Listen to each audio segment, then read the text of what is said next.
Over the past few years, we had bumped into Lauren Daigle on tours, and we had a mutual friend. So on this recent visit to Nashville, Lauren was scheduled to lead worship for a music writers conference.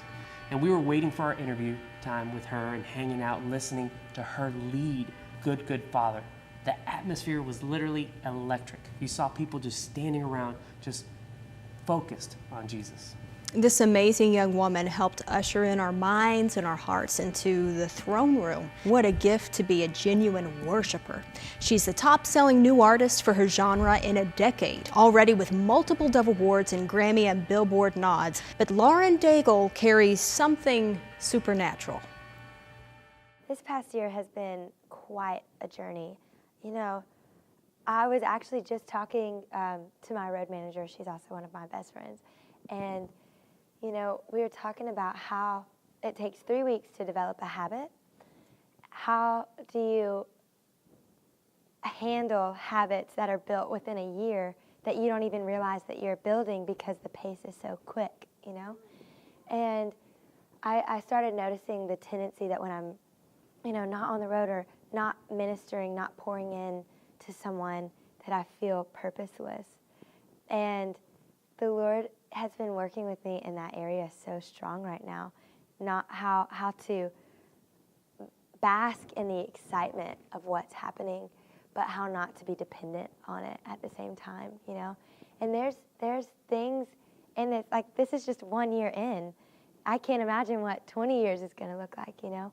So it's really exciting because I'm getting to revel in the moment and be in awe and wonder of who He is, and to see His hand play out over all of it, over the whole story. How I moved to Nashville on a total whim. I was going to LSU at the time. I'm from Louisiana. I was going to LSU. I was in a band, and they introduced me to another band, and I ended up going to the singer-songwriter artist retreat, like an indie thing. And the lead singer of that band that I went up with ended up having an emergency appendectomy. So I sang lead vocals for that person, and that's how I met the record label. And came to Nashville. I wrote for a week, and I was like, okay, I'm going to move to Nashville. Dropped all the scholarships and everything to LSU and just moved here. And, you know, that dependency thing, like not being dependent upon the norms and the functionality of how we think life should be, but really trusting that He paves every step along the way. It's been a fun journey. It's been wild. So I was sick when I was 15 to 17, that for about 2 years.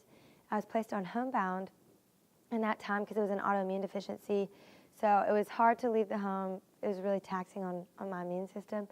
And it was in that time, like, God will take the deepest sorrow and turn them into the platform that you leap off of into your destiny, into what He's, you know, has in store.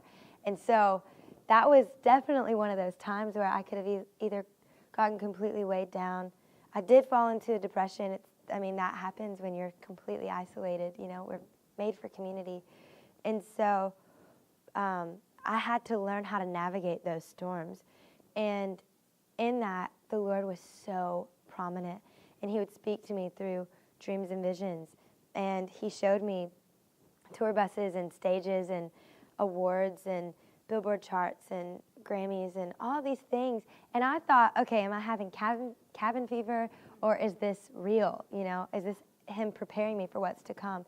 So I held on to that truth, like, oh no, He's going to prepare me. And he showed me a verse that it's Proverbs 16:9 that says, man may choose his path, but the Lord directs his steps. But I knew in that time, like, okay, Lord, I can't get out of this bed. I can't leave this house. How are you going to make this happen? And instead of becoming overwhelmed, I started to like rejoice in my spirit, because I knew it was going to be an act of God. I knew it was going to be the hand of God that got me there.